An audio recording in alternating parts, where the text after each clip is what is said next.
No ideas. None. What the hell, man? Come on, you're a writer, damn it. You can be creative. You can come up with good ideas if only you can actually write them. Man, come on. You're better than this.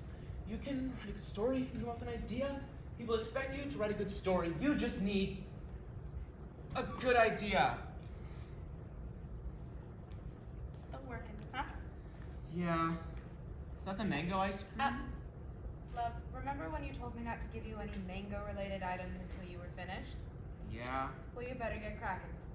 I'll be in our room when you're finished. Alright, a good idea. You have those. What's a good idea? Well, you know what they say? Just write what you know. I can do that. I know things. Right? You got this, Russell. Just write what you know.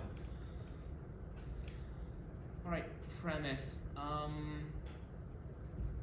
struggling writer tries to come up with a good idea for his latest tale. Genius. The late afternoon light filtered through the dusty window as Bernard fiddled with his pencil. His own disappointment was as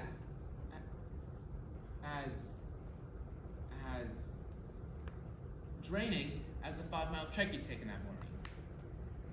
He knew he still wasn't safe, and that single thought was gnawing on his mind more than anything else, stifling his talents even now. He began muttering to himself in the dingy old room, filling it with the echoes of his uncertainty. Gosh, an idea eludes me. If only words would come to me, like they do all writers in great stories told. If only my talents were as great as everyone says they are. Bernard! Scarlett's voice entered the room like a bright morning sun on a frozen winter's day. Anything was a welcome change from the struggles of his own mind. Still busy? Yes, I can't come up with an idea. Sometimes I feel like it's all for nothing. I just can't think. Well, if I know you, which I think I do, then I know you know that's not true. Yeah. Before you know it, you'll come up with some genius idea. I'm positive. Yeah, maybe. What's going on with you? He's here. I saw him up the road. I think he followed us up the canyon pass. We should get out of here before... Suddenly, an assassin leapt into view out of nowhere, dressed in an ominous black garb with an intimidating black hat. Scarlett quickly drew her own knife in response and rushed forward to defend Bernard, whose brow was sweat out of pure terror.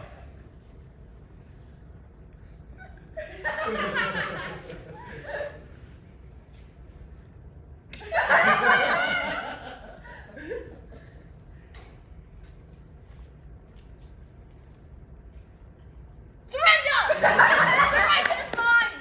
I'd rather die than let you lay hand on him. I'd rather not you died. Not that, love. Surrender, warrior, else or be cut down! Never! The assassin lunged, and Scarlett swung her knife forward. An epic duel began, both knives swinging with skill and menace. Suddenly, the assassin swung his knife around, and Scarlett ducked out of the way from going struck. Bernard leapt up, and in a whirl of blades, everything stopped. Bernard stood helpless as the assassin's blade lifted his chin, and Scarlett was helpless as she stood 5 feet away, unable to intervene. Bernard? I wouldn't move if I were you, either of you. Now, you're going to tell me the location of Lost Cave Pirate's treasure. The what? Don't play dumb, idiot! What on earth is the Lost Cave Pirate's treasure? Yeah. What on earth is the Lost Cave Pirate's treasure? Lost Cave... Pirate... What should that be? That is a genius idea. The assassin quickly bound the two to the stool. He tied the knot so tight that Bernard's hands began to feel numb. Now, I'm gonna scout the premises to make sure you two aren't up to any funny business. When I get back, I hope you change your mind about telling me the location of the Lost Cave Pirate's treasure.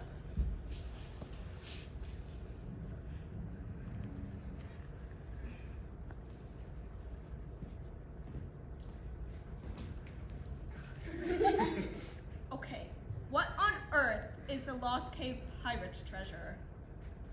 Okay, so, long story short, The Lost Cave Pirate's Treasure was an idea for a novel I wrote in my youth. I thought I lost those scraps of paper ages ago. The assassin must have found it and assumed it was a real place. Are you sure? That sounds pretty far-fetched. I can't even understand half the stuff you write. Of course it's far-fetched. I made the whole thing up.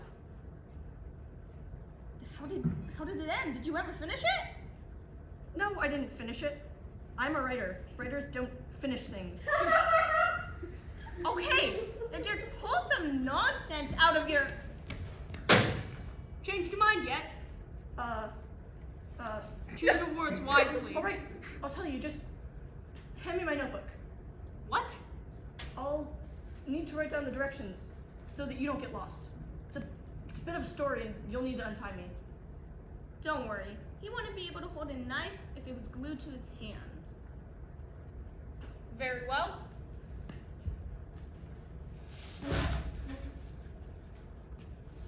Well, get on with it.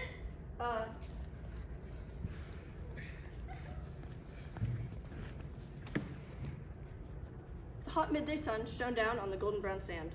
Waves of crystal blue fell down in an endless rhythm. A young man stood there, observing his surroundings. Accompanying him was a brave knight, a warrioress, both bound to defend them on their quest to the Lost Cave Pirate's Treasure. Which direction does the map say to turn next? Just up ahead. But we have the rest of the day. We shouldn't rush during noon tea. Valorie turned to look at Doniver, concern blended with the calm confidence in her courageous gaze. Is everything all right? Yeah. It's just, when we find the treasure and return home to tell a grand tale of our adventure, I don't want this story to be unjustly told, you know?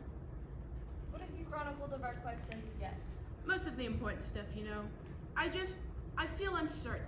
I feel like I'm a terrible writer.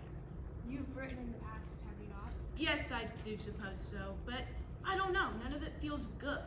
It's like the more I try, the more I have to do until nothing I do is ever enough. It can't be that bad. What tales have you written?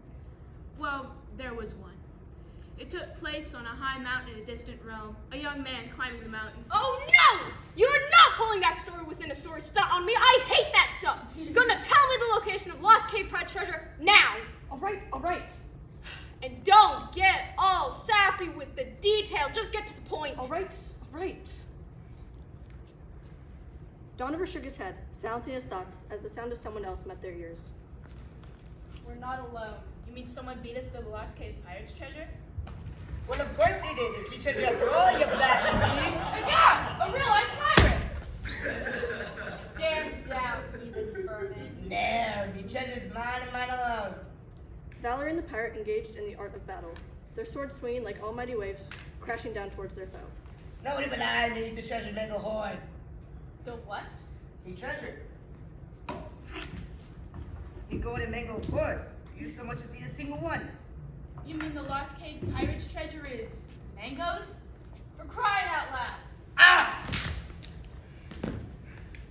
Ah! Ow! Wait. Is everything alright? Yes, fine. Bernard gaped in shock at the unconscious body of the assassin, who lay immobilized on the floor. How? I untied the ropes while we were talking, obviously. What's that in his pocket? Bernard reached over and withdrew a curiously colored object from the pocket of the assassin. For crying out loud! Does it mean the assassin knew about the mango treasure from the beginning? How does the story end anyway?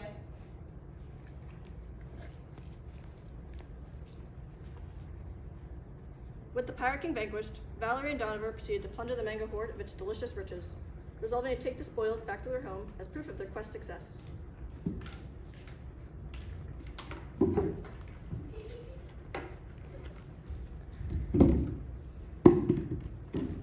It's funny how the treasure turned out to be something everyone can appreciate, I suppose. You can't eat gold or silver.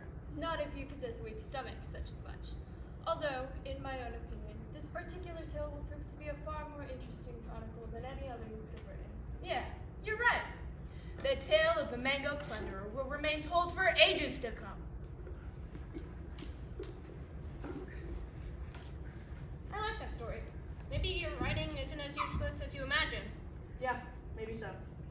We should get out of here before he wakes up. You can write your next story on our way to our next destination.